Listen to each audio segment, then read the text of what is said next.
अगले चैप्टर का टाइटल पहली मोहब्बत। श्रुति, वीर कभी छोड़कर तो नहीं जाओगे ना? वीर, श्रुति बिल्कुल नहीं, वादे झूठे नहीं करता, हमेशा साथ निभाऊंगा, बस विश्वास रखना कि कभी उसे टूटने नहीं दूंगा। Shruti, I love you. Veer, love you too मेरी श्रुति। दोनों काफी वक्त साथ बिताते हैं, पर कहते हैं ना, जब मोहब्बत बेशुमार हो तो आंखें बस महबूब के दीदार को तरसती हैं। ऐसा ही हाल कुछ इन दोनों का था। जब साथ होते तो वक्त का पता ही नहीं चलता, बस एक दूसरे में खोए और एक दूसरे को होकर रह जाते। शाम में वीर श्रुति को छोड़कर आता है, फिर राहुल का फोन आता है। राहुल, भैया चले कहीं? अब तो एग्जाम्स भी ओवर हो गए हैं। वीर, चलते हैं। राहुल, ठीक है 8 बजे कश्मीरी गेट मिल, तू और रोहित और बाइक से ही चल रहे हैं। वीर, जाना कहाँ है? राहुल, बस मिल तो सही, पर बताता हूँ। वीर, ठीक है, और फोन रख देता है। वीर रोहित को फोन करता है और उससे पूछता है कहाँ है। रोहित बता दे कि वो 10 मिनट में पहुंच रहा है। वीर श्रुति को मैसेज कर देता है कि वो राहुल के साथ जा रहा है, तो वो जब फ्री होगा तो कॉल कर लेगा। इधर रोहित के आने पर वीर, रोहित वो राहुल का फोन आया था, 7:30 तक निकलते हैं। रोहित, कहाँ जाना है? वीर, कुछ बताया नहीं, बस कह रहा था चलने को, काफी टाइम भी हो गया है ना, साथ बैठते हैं तो चल। रोहित, ठीक है। कुछ देर बाद दोनों निकल जाते हैं और फिर राहुल से कश्मीरी गेट पर मिलते हैं और निकल पड़ते हैं। वहां से तीनों गढ़गंगा के पास रुकते हैं। तीनों वहां आग जलाते हैं और वहीं पत्थर पर तीनों बैठ जाते हैं। तीनों वहीं विस्की के पैग लगाते हैं। पूरी रात तीनों वहीं बैठे अपने कॉलेज के किस्से दोहराने लगते हैं। पूरी रात बीत जाती है, फिर तीनों वापस अपने घर को निकल जाते हैं। वीर और रोहित भी घर पर जाते ही सो जाते हैं। शाम को उठकर दोनों चाय पीते हैं और फिर वीर सबसे पहले सबसे पूछकर बस की टिकट्स बुक कराता है। फिर अपने एक दोस्त के थ्रू मंजाना ओवरलेज कॉटेज में 3 रूम बुक कराता है, जो कि ओल्ड मनाली में थे। 2 दिन सबका कैसे बीत जाता है पता ही नहीं चलता। सब शॉपिंग वगैरह करते हैं और इसी तरह इनका टाइम बीत जाता है। सभी तैयार थे अपने ट्रिप के लिए, सभी एक्साइटेड थे और ढेर सारी नई यादें और किस्से अपनी जिंदगी में जीने वाले थे। वैसे भी पहाड़ों के किस्से तो हमेशा से यादगार होते हैं, और यहाँ तो अपने अजीज लोगों के संग हैं, सभी तो यादें तो नहीं जुड़नी ही थी। कुछ इस कद्र जी लो इन पलों को कि ये गम ना रहे दिल में, कि काश उन पलों को हमने अपनों के संग जी लिया होता। तो सभी का सफर चल पड़ता है मनाली की तरफ। ये सबकी पहली कॉलेज ट्रिप थी और सभी काफी एक्साइटेड थे इस ट्रिप के लिए। शाम के 6 बजे की बस थी और सभी कश्मीरी गेट पहुंचते हैं। वहां पर बस में बैठ जाते हैं। इनकी 4 सीट्स तो एक साथ थी और 2 सीट्स पीछे। राजीव और संजना पीछे बैठ जाते हैं। वीर और श्रुति एक सीट पर, प्रिया और रोहित उनके पीछे। करीब 10 बजे एक ढाबे पर बस रुकती है, जहां सभी उतरकर हल्का फुल्का खाना खाते हैं और फिर बस अपनी मंजिल की तरफ चल पड़ती है।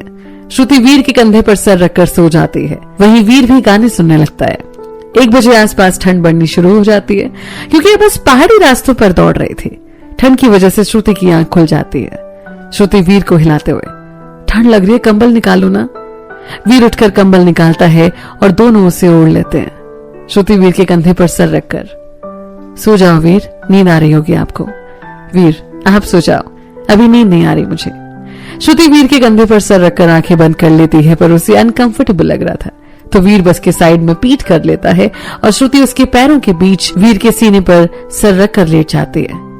वीर भी उसके दोनों हाथ पकड़कर वैसे ही बैठ जाता है। श्रुति, एक बात पूछे आपसे?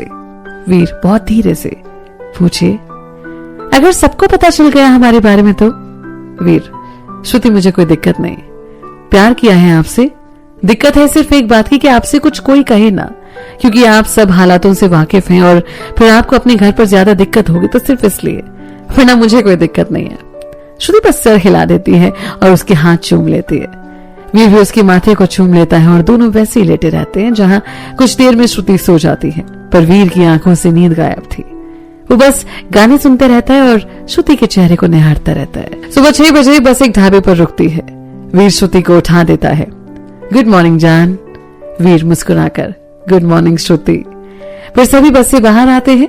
चारों तरफ धुंध की चादर बिछी हुई थी और ठंड भी बहुत बढ़ गई थी। सभी ढाबे पर जाकर चाय और सिगरेट पीते हैं। रोहित, यार वीर, यहाँ ना ओल्ड मॉन्क मिल जाती है तो मजा आ जाता। वीर, भाई सुबह हुई है, अभी बाद में पियेंगे। सभी थोड़ी देर बाद बस में आकर बैठ जाते हैं। अभी भी करीब 2 घंटे लगने थे मनाली पहुंचने में। चूंकि अब सुबह हो गई थी और सभी जाग रहे थे, तो श्रुति को भी नींद नहीं आई। उसने शॉल ओढ़ रखा था और वीर का हाथ पकड़कर बाहर खूबसूरत नजारों को देख रही थी। तकरीबन 2 घंटे बाद बस मनाली पहुंच जाती है। सभी सामान निकालकर बाहर निकलते हैं बस स्टैंड के। मनाली में बस स्टैंड से वो टैक्सी में बैठकर अभी अपने लॉज के लिए निकल जाते हैं। लॉज पहुंचने पर सभी काफी खुश होते हैं क्योंकि इसकी लोकेशन और लुक दोनों शानदार थे। वहां उस लॉज का मैनेजर इन्हें लेकर अंदर आते हैं। सर ये चाबी और ये आपको आपके रूम तक छोड़ देंगे। वीर बस एक रूम में एक्स्ट्रा बेड लगा देना। मैनेजर ठीक है सर। फिर रोहित और प्रिया एक रूम में और राजीव संजना एक रूम में जाते हैं जो फर्स्ट फ्लोर पर था। वहीं एक रूम ऊपर था जहां से नजारा बहुत खूबसूरत था।